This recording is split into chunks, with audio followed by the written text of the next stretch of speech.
Now let's take a quick tour of the remaining main sections. The amps or VCAs are to the right of the filters using the same display, and you can change the input into each VCA to come from the filter or the insert effect. You can also pick one of three emulations for response: linear, logarithmic, or sigma, kind of an S-curve. Or you have a boost control, which is like a soft distortion based on an OTA circuit.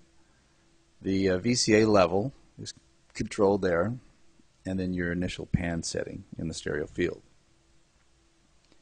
There's only this one page in the VCA main section, so then we can go now to the modulation section.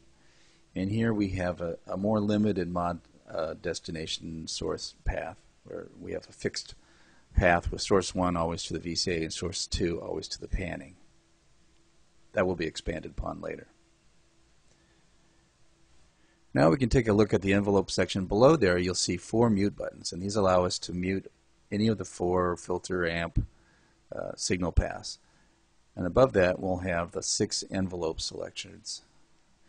Number 6 always going to the overall amp or overall VCA.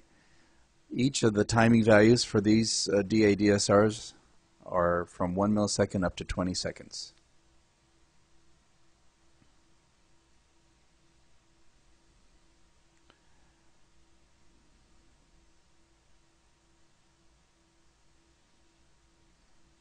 The second page of the envelope allows us to control the slope of each, anywhere from linear to exponential or in between. Kind of a unique aspect of the sustain slope. Sustain doesn't really use a slope, it's actually a timing value because it acts like a secondary decay. So on the positive side you can have it go from where the decay ends up to the sustain, and on the negative side it goes down, and these are in time values as well. So it gives you an extra segment envelope that way. On the modulation page, for each segment you can modulate it from a more restricted but still useful mod source list. And then on the second page of the mod we can change the overall velocity to the envelope, and then the individual amounts of the modulation as we selected from the previous page, and both positive and negative controls there. Last, we can look at the LFO section, and there are 4 LFOs plus a vibrato LFO, which is always connected to the mod wheel, although you can switch it off or on and set the maximum excursion there with the mod wheel max. Wave shapes are sine, triangle, ramp, which is an upwards saw, and saw, which is a downward saw, square wave, and sample and hold, which gives us our random patterns. You can offset the wave shape so it's unipolar, that is, it goes in a positive direction only.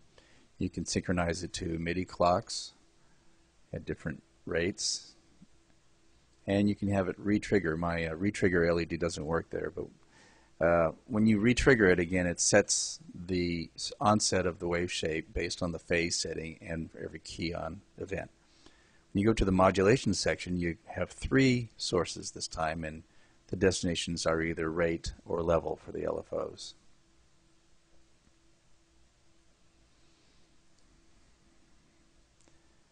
Similar control and strength as with the oscillator and filters modulation paths.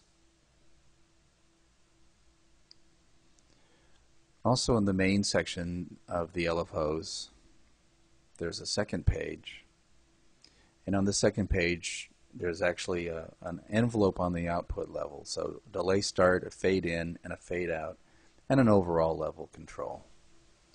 Note that if you do want to use the mod wheel for something other than introducing the vibrato LFO, you have to switch it off here and then go to the second page and reduce the output level to 0.